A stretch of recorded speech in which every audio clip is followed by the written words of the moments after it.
О, Паначкова пак е дошла болна да пръска бацили. Аз болна? Не.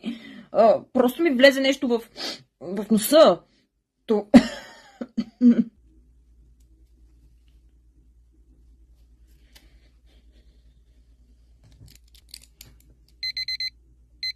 Аначкова, какво си мериш температурата през 5 минути? Ако още един път го чуя този звук, ще ти завърна термометъра там, където слънце не огрява. Прибирам го.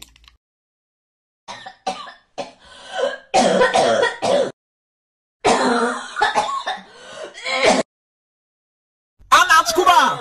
Кашляш като магарица! Следващия път, като се изкашляш, ще те тресна с маркера по главата! Да. Няма повече.